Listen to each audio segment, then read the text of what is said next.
Hello again. Welcome to week three. This video here, the purpose of this video is we're going to talk about project management, kind of help you think about project management, what that manager's role, how to find some of this information also on our Canvas module page here. So we go into team writing resources. I've noticed so far this week, right? We haven't talked about project two. So this week really is about how are we going to work together? We got to set up, you got to set up this team management, right? We need to set up we need to set that foundation down, who's doing what, right? When it comes to writing, when it comes to sections, and we'll look at project two, right? I think you can look at project two, the oral briefing, and you guys can start thinking about who's going to do what and assign specific roles. But I think about the more specifically of in this video here is where to find this project team management video, okay, or where to find this project team management sheet, as well as kind of cover some of the things in that chapter 2 project management in our team writing textbook. So when we click on the working on team management in our team writing resources, it's going to bring you to this page, and we're going to hit the download button to get the team management doc to show up. I know it's a little odd, but it's the only way I have access to it at this point. So this document here is very, very important from the standpoint of we're now going to be assigning, right, very, very specific roles. Who's the team leader, right? Who is the project manager, right? Who's going to hold everybody accountable? Who's going to contact the instructor when necessary? Who's going to set the meeting agenda? Who's going to ensure completion of the project? Who's going to maybe, right, if we look at some of the pages here in chapter 2, right, who's going to send out maybe say, hey, to Susan, to Jason, draft due date, just a reminder your draft is due, right? Who's going to accept some of that responsibility? Because remember, in collaborative writing, it's not always necessarily about the writing, although it is, right? We're also going to learn communication, professionalism, right?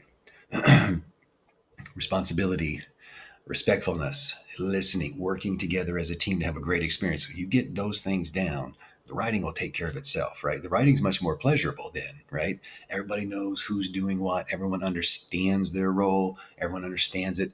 We have decided that he or she is going to be the team manager. So when she or he contacts me, I'm not taking offense, like who the heck does she think she is, right? No, he or she is contacting me because that person we have designated to be our project manager, right? And they're going to help me stay on task, right? They're going to help us get this project done. That's part of their job, okay? All right, so email reminders. And I can't tell you enough too, when you have meetings, and I know this first meeting, everyone maybe take some meeting minutes, take notes, keep track of your progress, have these things. They help you, they help your teammates, helps everyone stay on the same page, right? It may seem like futile. Sometimes it's really difficult. I know a lot of you have other things going on, but I cannot impress upon you taking the extra time, taking the extra thinking, taking the extra level of concentration to have these meetings, have them set up and organized in a professional manner. Not only are you getting the experience for down the road, but you can bring that experience and maybe help a group that maybe, let's say, is starting to become discombobulated or things are starting to break down. You can always say, hey, reason things are breaking down is because we don't have a solid foundation. We don't have a team management. We don't have a team charter. Nobody knows really what's going on because there's nothing there for us to stand on, right? No expectations have been set, right? There has been nobody assigned anything specific except, hey, just go work on the project, right? Then that's when things happen, because then when you're sitting there individually thinking, oh, I'm going to work on this, and you got 3 or 4 other people working on this, then that doesn't get worked on, right? Not everyone gets a chance to, the whole project doesn't get done, right? So have a schedule, assign somebody a project manager, and go through chapter 2 so that you and the project manager understands these responsibilities, right? Who's going to do meeting minutes, right? Who's going to schedule the task, right? It doesn't have to be all on the project manager's shoulders, right? Break out some of these responsibilities, all listed here that explain right here in chapter 2.